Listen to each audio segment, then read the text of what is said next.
Scotia, and welcome. My name is Dawn Beaton. Thanks for joining us here at the Centre for Cape Breton Studies at Cape Breton University. We're excited this week to feature the well-respected fiddler Howie MacDonald. Howie has released 11 albums and a DVD and spent many years touring and recording with the Rankin family. He has expanded his talents and gained popularity as a comedian for his roles in numerous musical comedy revues. He remains very much in demand for dances, concerts, ceilidhs, and recording sessions, and can be counted on to pop up in the most unexpected musical circumstances. So stay tuned for some great tunes, conversation, and more as we celebrate Cape Breton Island's living Celtic culture.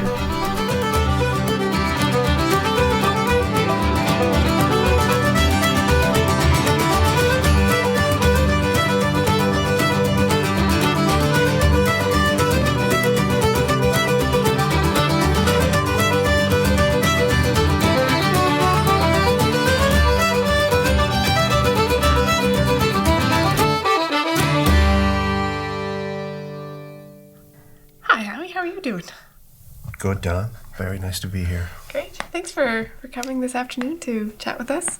I had to come out and pick up my daughter anyway. There you go. No, it's really, really nice to be here. I've been here before. Met some of these guys. Mm-hmm. It's all good. Yeah, lots of great work being done out here, and great to have such an establishment on the island. For sure. So yeah, we've been chatting a little bit here. You've been doing lots as always, but this is going to be a great year, and it has already been a great year for you. Yeah, we were over in Scotland in January for about a week. Dwayne Cote, myself, Kimberly Fraser, and I took my daughter just for the ride because she had never been over, and it was for Celtic Connections, and it was a great time. Mm-hmm. And a few people from here, like Angus Mackenzie. Yes. Nice to see Angus, and I met some people that I didn't know I knew. Haven't been there in a while. Ran into some old friends, so it was really nice. And as it turns out, we're going to go back in July for Keolis to teach, and Dwayne is coming over. Mm-hmm. My sister Cheryl's going to teach step dancing, and then apparently I'm going to go back in September for a little tour with Blas. Mm-hmm. Yeah. Mm-hmm. And not quite sure who's coming for that, but right. That'll be great. So it's kind of an interesting circle there because Celtic Colours is based upon Celtic Connections. Yeah. Kind of a sister festival of sorts. And then Blas was based on Celtic Colours. Oh, really? Okay. Yeah, Joella's gone over and worked on the methodology for that festival. Yeah. So very cool that you're going to head over there. Yeah, it's funny. We were at Celtic Connections, 20 years ago, maybe.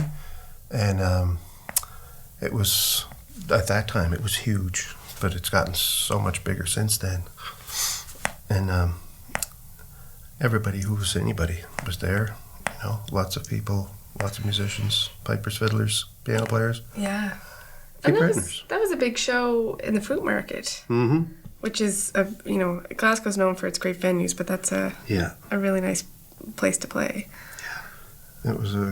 It was a very good reception, and we got a chance to go down and talk to the audience, talk to people afterwards, signed a few CDs. I bought some merch, took it home with me, and had to get the double extra large.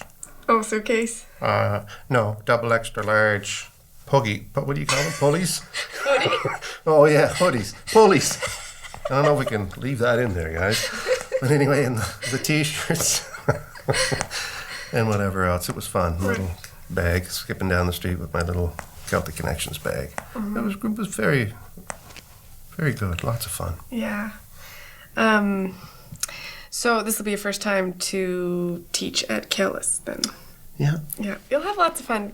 South Uist is beautiful all year round, but certainly in the summer. And I get to connect with lots of Scottish people, and we've had students from Ukraine there, actually. They pull from a vast majority of Europe, so we have a diverse student population. Yeah. I'm just wondering if there'll be people who already know how to play, sort of. But I would imagine they'd have people who sort of know what they're doing and want to learn more tunes. Is that kind of the setup? Yeah. Yeah, yeah. Yeah, you'll be following in the footsteps of Joe Peter, who's done, I think, 4 trips to Is that right? Keolis, yeah. So, became a bit of a masterclass with Joe Peter. Yeah, Joe Peter used to be at all the fiddlers' ceilidhs. We used to be getting ready for Glendale, right? Mm-hmm. And they'd have fiddlers' ceilidhs throughout the early 70s. And they'd gather in Bedeck, they'd gather in North Sydney, they'd gather Glendale. And we were just, me and my cousins, my sisters, we were just kids, but I'd sneak in with my fiddle. But the best part was the Kentucky Fried Chicken. It was great. They'd go out and get this huge load of Kentucky Fried Chicken. Wow. And a big feast.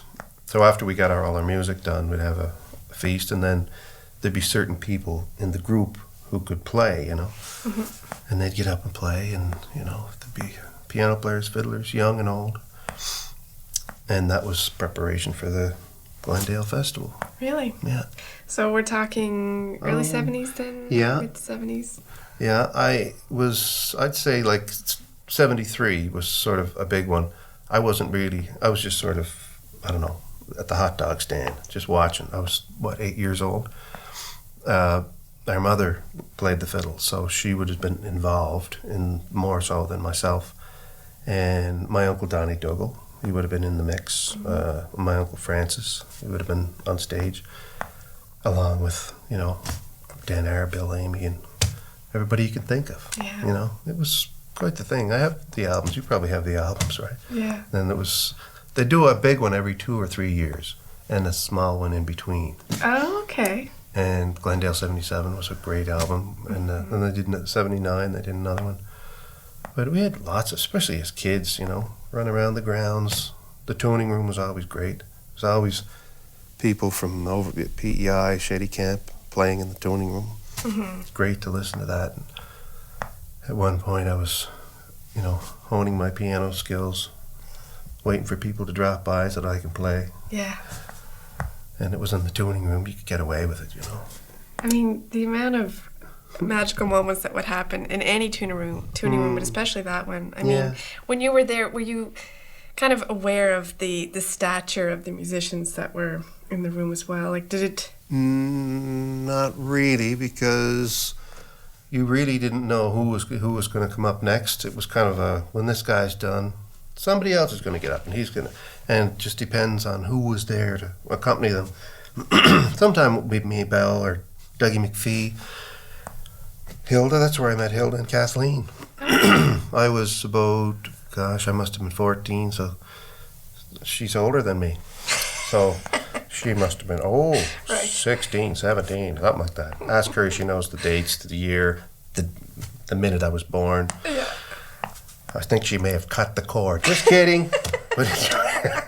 Anyway, no, we used to hang out because we were all young. Yeah. But she was way ahead of me. She was a great piano player, a little bit older. She played with, Jerry, Arthur, and it was like, all that was missing was the red carpet. It was great. No kidding. Really, it was wonderful. Yeah. So, speaking of piano, was that your first instrument that you started learning? I suppose. See, my earliest, as I was telling you before, the earliest music I was exposed to was was albums, and the first one was Little Jack, which my father probably brought home from McKnight's.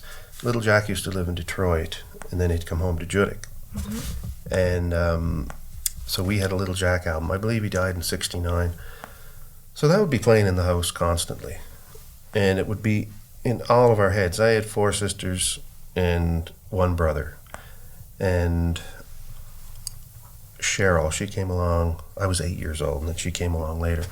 But before she came along, I was the youngest, and I got sort of infatuated with all these, like there was Scotty Fitzgerald's record, there was Sean Maguire from Ireland. My father ordered that album from McKnight's because he heard it on CJFX. He ordered 2 of them, and that was just totally different, a different sort of approach to this wonderful, music. So that was going in the house all the time. So I was just sort of picking at the fiddle. And he brought me home a fiddle from, I think it was some school in Truro. It was a 3/4 size fiddle. And I would just sort of pick at it, and it was very difficult to learn. Little Jackie was all over the fingerboard. He was up and down and up and down. So I'd just sort of, wait. And then Fitzgerald, okay, not. Yeah. Just mesmerized by the music, but wow, no. So I kind of gravitated to the piano. My brother used to play quite a bit with Donnie Dougal, all around Glendale. See, we lived in Sydney, but whenever my parents, all our vacations, spare time was spent in the country, up in Queensville, Donnie Dougal's place, my grandfather's place, or down in Troy at my grandmother's place. Mm-hmm. So we would go back and forth between the two places. And when my brother moved away to work on the trains in Ontario, Dougie's brother Randy started playing the keyboard with Donnie Dougal. Weddings, concerts, house parties, everything. And then Randy, I think, kind of moved on, and I started playing. And I had another uncle, Wilford, in Troy, and Wilford was also self-taught. I think he learned from the radio. Really? Yeah, it's amazing. And so he would play, and I would just play the piano with him. And then, of course, we'd go to Glencoe, and Buddy and Betty Lou would be playing. Mm-hmm. And you'd just sit there and take it all in. And then that was Thursday nights. Monday night, I remember we'd go to Brook Village and listen to Jerry Holland and Maybelle Chisholm. Wow. And that was a different slant, Mm-hmm. So it was just, all your heroes are within reach. So, they're not on television. They're actually around you. Yeah. And it was the greatest thing in the world. So accessible, really. Yeah. I think that's what's so great about the culture, is that it's so tangible here. And the flip side of that was, like, my mother, everybody was welcome into the house. Everybody. Fiddlers, anybody from the country, or anybody from anywhere, as far as that goes. She never turned anybody away. Yeah. But I remember old Peter MacDonald used to come up. Mm-hmm. Peter would be a grandfather to the Leahys and his wife Myrtle. And I was like 3 or 4 years old, and they always spoke Gaelic. So all I could really zero in on was the facial expressions, the gestures, and the body movements. So I would kind of be mimicking what he was doing, because I certainly didn't understand what they were saying. It was all Gaelic. Yeah. And my mother would give me a cereal box to play with, and the little figurines from the Red Rose Tea. I'd be building things with those and checking out. And then Peter was a fine fiddler too. Mm. And the big Caileys happened on the weekend. Mm-hmm. Like Donnie Dougal and Alec Francis, they'd come down for the weekend. Peter MacDonald's people would come over from Fulton Avenue, and there'd be music all weekend. And at this point, I was just watching, Mm-hmm. And we used to have these little contests. We'd dare each other to go over behind Donnie Dougal or somebody and take a drink of their beer, and then we'd go and spit it out. Eventually I learned not to spit it out. But anyway. And Lynch, our next-door neighbor, taped a lot of that. And that was the go-ahead every weekend. And when it wasn't there, all the spare time was spent up the country. Mm-hmm. So we'd all pile in the car. Me being the youngest, I'd be getting in the front seat. Uh-huh. And desperate to pass the time, I suppose, I'd be in the front seat between my parents. So I'd duck down underneath the seat, and I'd pop up and do any kind of shows, really? Characters, try to imitate people that I met or people leftovers from the party. Yeah. This guy didn't leave till Monday. Yeah, remember him? Yeah, he was funny. So anyway, that was the beginning of kind of me mimicking all these people, because I really didn't understand what they were saying. But I was able to entertain my sisters in the back seat on these trips. You had a good audience for that. I did, and I had a good stage, because it was Seatbelts were not mandatory. Yeah. So I was facing the back seat. Bench seats and... Right, Sydney, right to the causeway. All right. You had to have a lot of material to make that distance, too. Well, I would just grab... I was never stuck for material, let's put it that way. Yeah. I'd imitate anything from Spider-Man to, later on, Woody the Talking Christmas Tree from the Micmac Mall. No limits. But anyway, it was fun.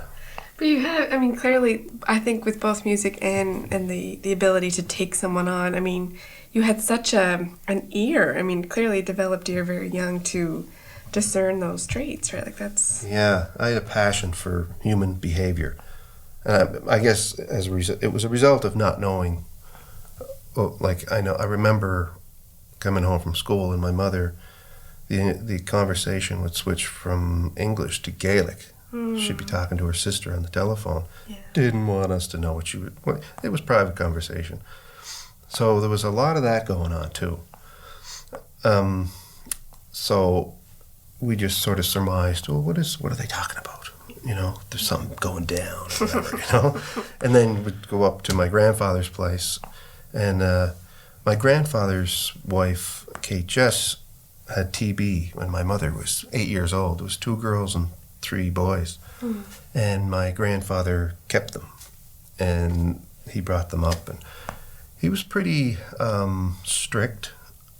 And they weren't allowed to play the fiddle. They weren't allowed to touch the piano. They had to be in at a certain time. She had to take her shoes off outside before she'd enter the house, in case she was too late coming home from the dance. And down at my grandmother's place, it was a little bit different. You know, you could come and go. She had a great sense of humor. You could do whatever you want. There was an ocean there, you know. There was trees, piano. There was Wilford. And there was all kinds of fun. So they did the butchering and the structure and everything that had to be done out at grandfather's. We called him grandfather. And out at Mamie's place, she was her grandmother. We called her Mamie. Yeah. We did anything we wanted to. Yeah. So it's quite a polar opposite of the two places. And they were only 20 minutes apart. And she lived to be how old? Mamie lived to be 109. Which is incredible. It's funny because at my grandfather's place it was like, don't touch that radio. Get away from that television. Don't touch that piano. Leave that fiddle alone. You're going to break it. So it'd be just like...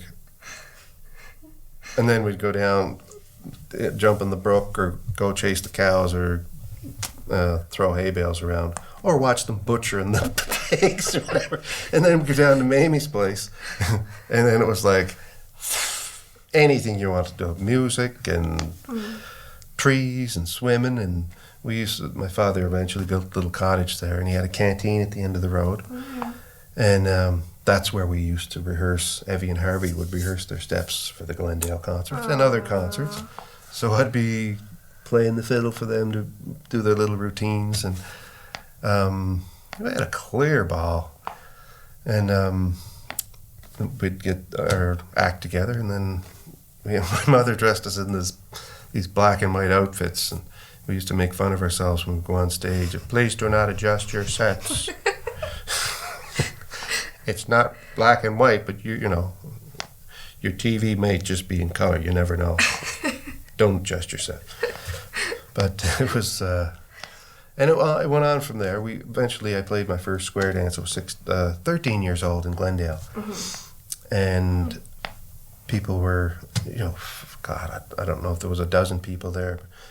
When we get small crowds, like people would come up and they'd say, well, there was a wedding in Brook Village tonight. You know, there was a death in Orangedale, and so-and-so down the street's not feeling well, and they'd have all these nice excuses why people didn't show up. And that was nice of them to do that. And then you'd have your standards who always came and supported, you know. Yeah. So there was great times and there was not so great times. But eventually, you know, we just kind of got into the music, you know. Our mother had us doing everything from church socials to all the old people's homes, even the Braemar home, the Cape Breton Hospital. We had great crowds there. Yeah. Wonderful. And it was good. As I say, the greatest audience was the senior citizens. Yeah. Candies. Praise. Yeah. And every time you went back, you were like a brand new act. So, your family, you mentioned, I mean, you have some great step dancers in the family as well. Yeah. Do the girls play as well? Yeah. Great singers. Evie and Harvey used to step dance together a lot. And Cheryl eventually learned to step dance. She was on stage before she knew how to step dance. I think just because she was young and cute, my mother would put her out there and she'd just jump around and like, isn't she cute? But eventually she learned how to dance. Yeah, great dancer. Yes, but I mean, I suppose a lot of us were on stage before we really should have been on stage. But anyway, yeah, and my sister Marilyn, she was a pretty good singer, and still, she's got 2 CDs out. And we used to, in high school, I'd have a rock band, and then when I'd get tired of the rock band, I'd scratch my head and say, I could go out and actually do some fiddle gigs. I don't have to carry all this gear around. So I'd go do fiddle gigs for a while, and we'd go back and forth, and it was fun. What was the name of the rock band?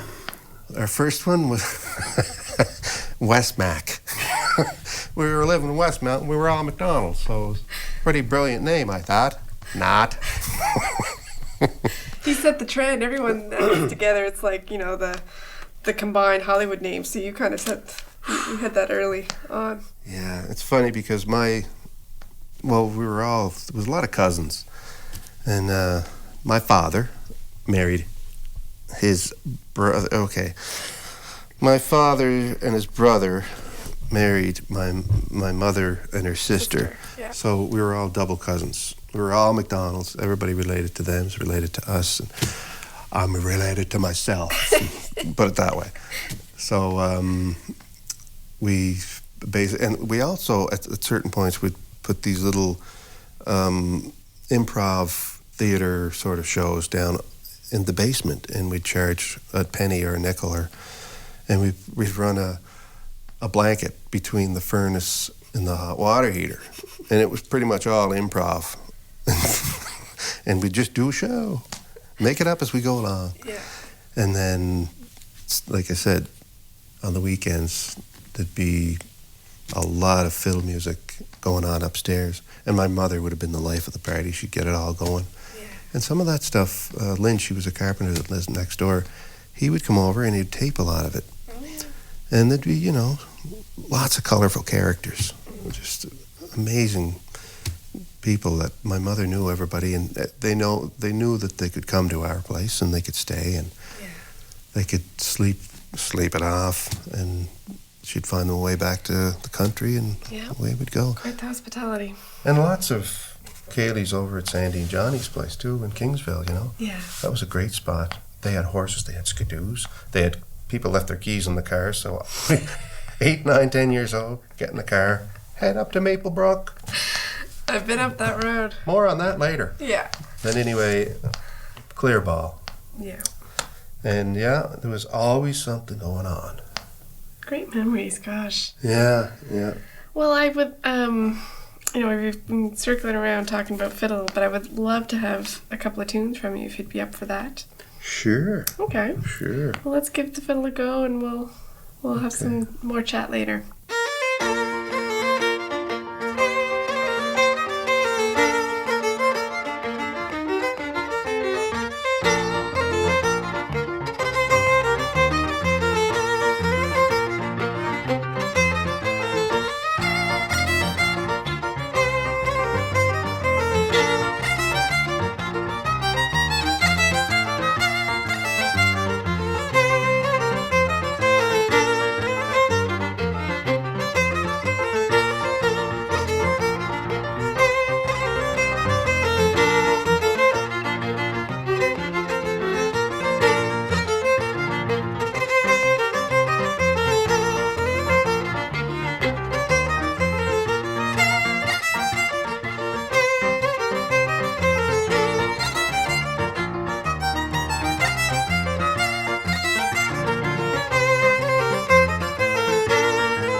For more information about Howie's activities, look for him on Facebook and keep an eye out for his most recent album, Old School, at www.cranfordpub.com. I'd like to take this time to thank our sponsors who have been so gracious to assist us in the production of this podcast. Imagine studying music on a beautiful island known for its deep roots in music and culture. Cape Breton University offers a music program like no other in Canada. With an emphasis on traditional and popular music, CBU's music major provides an exciting alternative to conservatory-style classical or jazz music programs. Their course offerings are unique. The music theory courses are aimed at the needs of contemporary musicians and help you understand the music you play. In the applied music courses, you get to study with teachers who have worked with names like the Bear McNeils, Ashley McIsaac, and Natalie McMaster. Through work placements, you will gain experience in the music field tailored to your interests, whether it's studio experience, promotion, tourism, or artist management. Through the optional business minor, you can add smart, real-world management skills to the creative talent you develop. The ethnomusicology focus lets you explore local traditions, popular song, as well as music and dance from cultures all over the world. Their issues-based courses will immerse you in the debates that shape music today.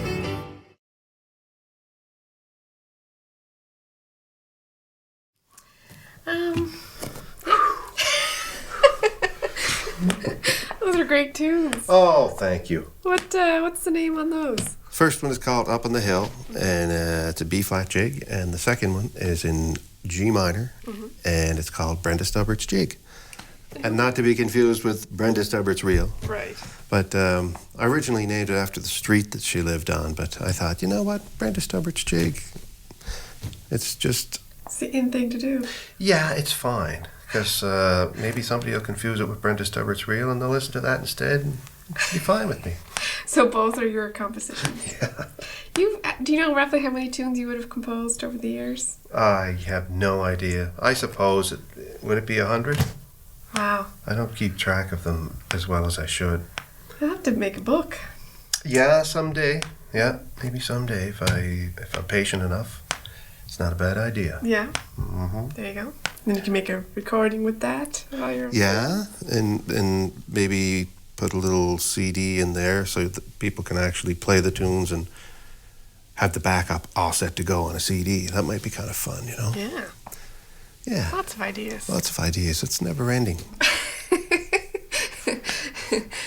So, you've had quite the career, and it's so, as we talked about earlier, doing so well. You've toured, on the road to so many places and with the Rankins. Do you have any kind of advice for younger musicians that are figuring out this whole music scene? Boy, oh boy. Try and enjoy it. We often get caught up in preparation and then stress and all that. You're doing it because you perform at your best when you're inspired to perform, I think, right? Mm-hmm. And then we often fear that, you got fear of failure. You want to do as good as your last gig, and then you're fearing success because once you do play well, you want to play that well the next time. Mm-hmm. So if you can find a way to enjoy rehearsing and enjoy the fact that you're going on stage, and once you get to some place, like maybe in our case, like we went to the Junos, or we might go to the Country Music Awards, and you're overwhelmed by all these talented people that are all over the place, and then you're there the next time and the next time and the next time. You kind of get used to it, and then after a while you can become comfortable with it. And it's like touring. If you're doing the same thing over and over and over again, it gets a little bit monotonous, and it's if you can keep it interesting enough not to get to that point. And the way not to get to that point is to just keep on learning. Yeah. Keep on learning stuff, and it keeps you growing, because you're either growing or you're not growing. Yeah. So try and enjoy what you're doing. Because I think, listening to you all these years, there's probably no other fiddler that is as consistent. Like, you never sound off when I hear you. You just got this unique sound, and you'd know it anywhere, and you never make a mistake. It's like... Yeah, I beg to differ. You weren't at all the gigs, but that's nice of you to say. But I find that there's the music thing, and then there's obviously in 1997 I took a big jump into the comedy thing, right? Right. And I started. It was my first, and that I was passionate about because I had never done that before. Joella was nice enough. I called her and asked her if she would be interested in any material. She said, "Great, look, are you available? Do you want to try some stuff?" And I just jumped right in, and I had stuff written. And Maynard and Bet were there, and they were directing, and it was so good to have them there because Bet was able to help me to focus. You know, I was all over the place. I wanted to do everything all the time, right? And then once I got comfortable, I got a little bored, so I wanted to entertain the band. I mean, the audience, okay, you're good. You haven't heard this stuff, so I'd always try and put something in my back pocket so that I'd get the band laughing every night because I was afraid that they were going to get bored and they wouldn't enjoy the show. So I always like to keep everybody, I'm kind of like my mother in that way, trying to keep everybody, happy and all this. Yeah. But that was great. And then I went on, I did the Celtic Brew and did various shows that we toured around Nova Scotia, sometimes the Maritimes. Yeah. And the Summertime Review went as far as Ontario. And but my first taste of doing something like that was actually back in when we did the Mabou Jig. The Rankins did the Mabou Jig in 1989. Gerard Morrison did the Old Man. So he would come on stage and he'd do his Old Man thing. I was a huge fan because he used to do this Old Man character back in the Follies in, 1977. And we were there. And it was great. Kathy McGuire, Ralph Dillon, Maynard, just beyond. Wonderful entertainment. And it was just so much fun to watch. So anyway, who do they recruit for the Mabou Jig but Gerard Morrison? So anyway, some of the material didn't match up with some of the songs and some of the way that they were going with it. So we sat out on the veranda one evening and they asked me if I had any stories. And I said, yes, I do. So we cracked open a beer and they put the tape recorder on. And I told a few stories. And that was my first experience of actually writing, Really? And Gerard was able to use some of that stuff. Not all, just some of the stuff. And it was kind of cool. And that got my brain going. And I thought, you know what?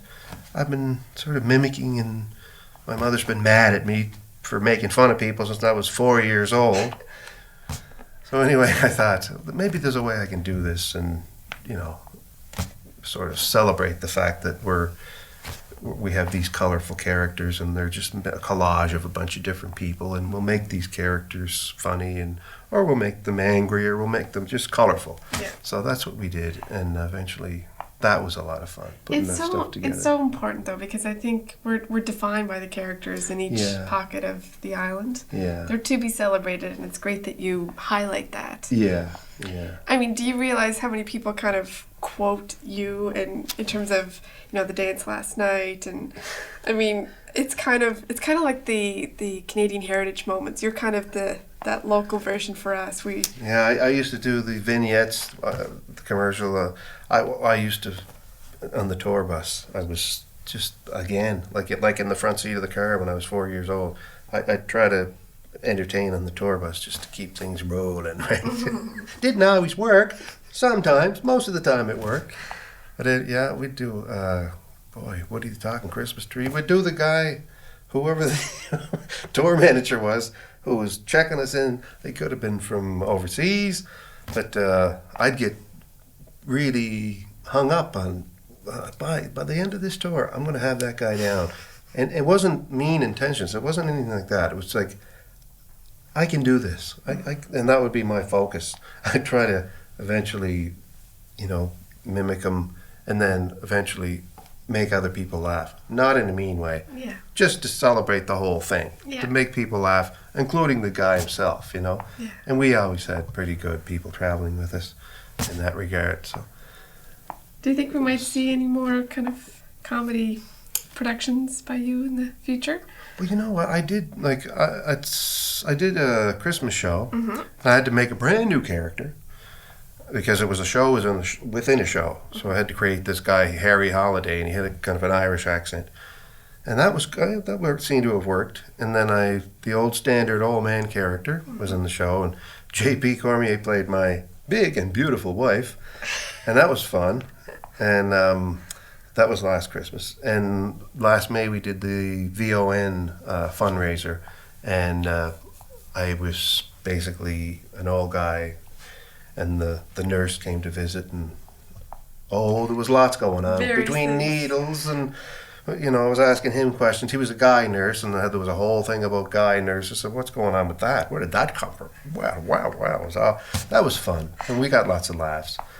And we're doing another one, I think, in May. So I'm putting one together for that as we speak. But they're fun to do. I always think there should be kind of like the Father Ted series, and my sister and I have discussed it. There should be something with Cape Breton, and I think it would be great to have. Oh, we've thought about lots of crazy things down through the years. Well, I hope we'll see it happen. But again, thank you so much for Thank you. the tunes and the stories and getting to know your background. And it's a great spot here, doing wonderful things. Nice to meet all your cast. We're very lucky here. Yeah. And we'll be back. We'll see you. We'll see you on the internet. Internet. Yes, the internet. We'll see you. What the hell's the internet? Is it an internet county? Oh, I like that. We'll leave you with the wonderful performance from Celtic Colours 2013. The Barry McNeils first played Ed Pickford's Strange Lover is a Coal Mine with Archie Fisher and James Keelahan during a collaborative Celtic Colours project in 2011. Here they have truly made it their own with Kyle's rich voice, buoyed by his sister and brother's harmonies. The stream was black from the miner's back in the place where I spent childhood days. I built a tent in the pit prop yard. I remember the mines had ladies' names. From the swings I could see the men on haunches as they crouched in line. That was then, and now I think, what a strange lover is a coal mine. Strange lover that'll kill a brother, crucify a wife and mother, sleeps with a man though she plans to bring him down. Strange lover is a coal mine.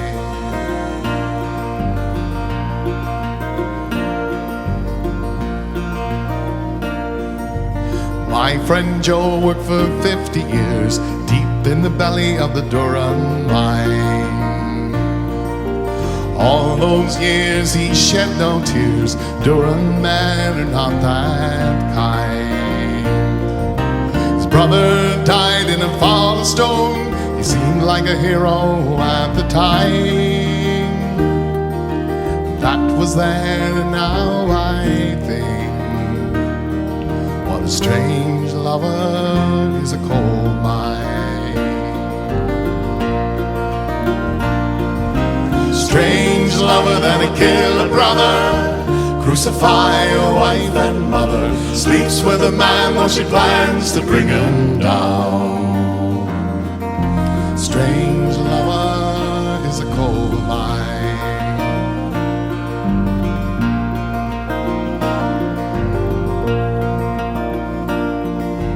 My friend Joe worked till he grew old, but he never forgot the Durham mine. He loved the coal and the union too, had a miner's pride in his own time. I remember the hot Julys when the banners flew in the Durham skies. Remember the hopes, the fears and the lies. Strange lover is is a coal mine. Strange lover than a killer brother, crucify a wife and mother, sleeps with a man while she plans to bring him down. Strange lover is a coal mine.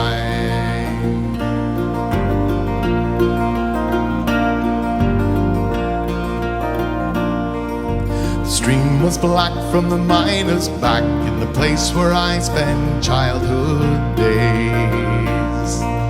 I built a tent in the pit-prop yard. I remember the mines and the ladies' names. From the swings I could see the men on haunches as they crouched in line. But that was then, and now I think, what a strange lover is a coal mine. Strange lover than a killer brother, crucify a wife and mother, sleeps with a man while she plans to bring him down. Strange lover is a coal mine.